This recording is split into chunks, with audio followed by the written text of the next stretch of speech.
So let's see. This is some stuff that I use for detailing. It's called VLR. It's a vinyl leather, Mother's vinyl leather rubber. Cleans, conditions, and protects. This stuff works awesome. If you have vinyl leather in your car, you can use that with a magic eraser. It picks up the dirt like you wouldn't believe. It's awesome. I'll be using the simple green and my little detailing tool over here.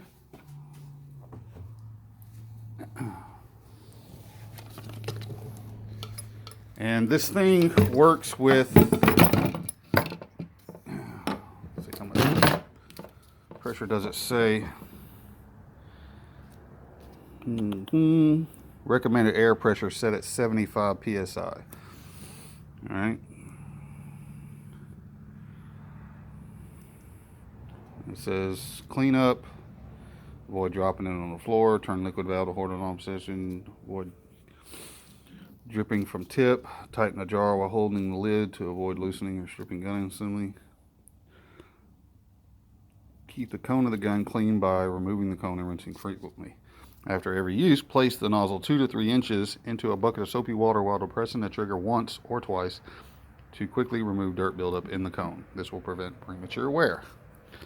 A little troubleshooting, so yeah, we'll be getting this going using this. These are the two attachments. This one unscrews, that one unscrews from right there. It's not anything high quality, but I don't really foresee anything going wrong with it. So we'll do like a half and half mixture, maybe with the simple green and warm water, and see how far that takes us.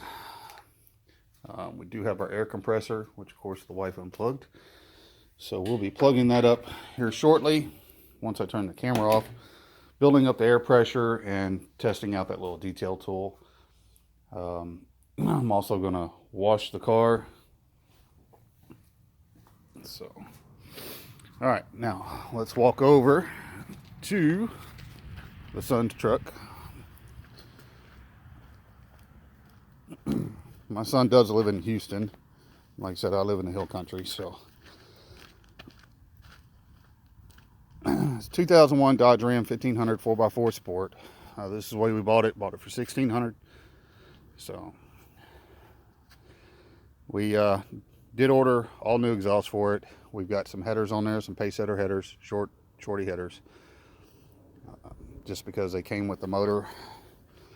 Some little damage right there. But all in all, this truck is not in bad condition. We did put a new dash piece on there right behind the, or that covers the instrument panel and all that.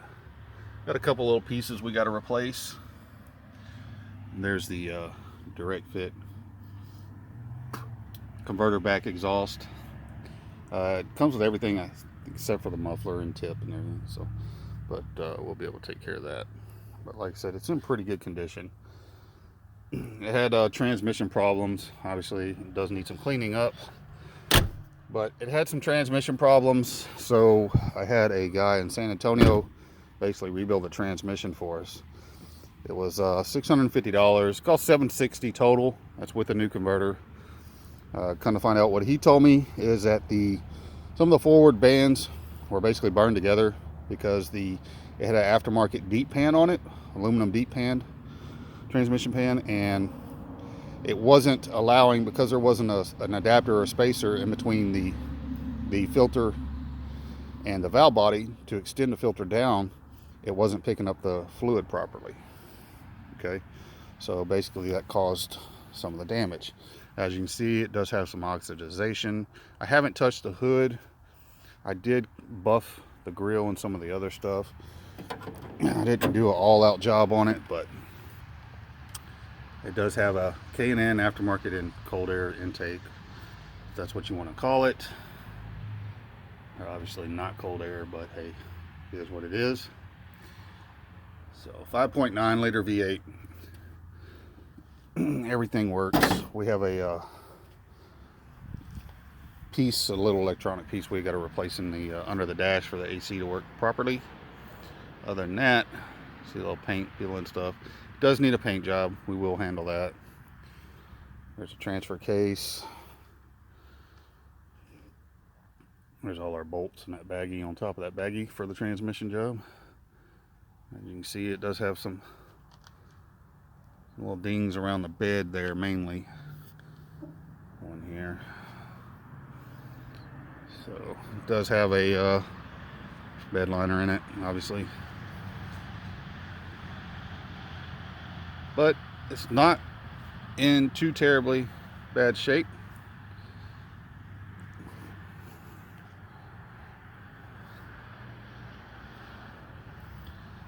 This dent right here, I will get out using paintless dent repair.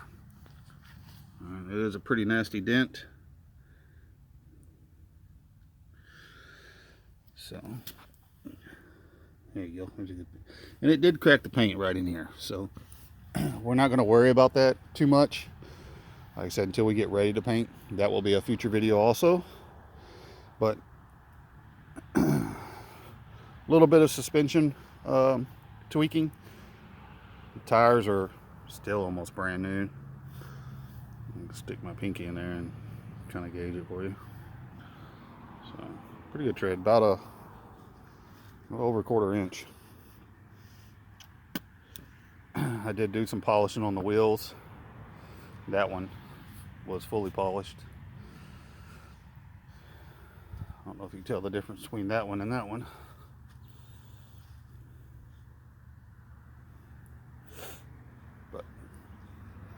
Like I said, I'm jack of all trades, master of one, and I like to pretty much do a little bit of everything. My whale house, we have a whale.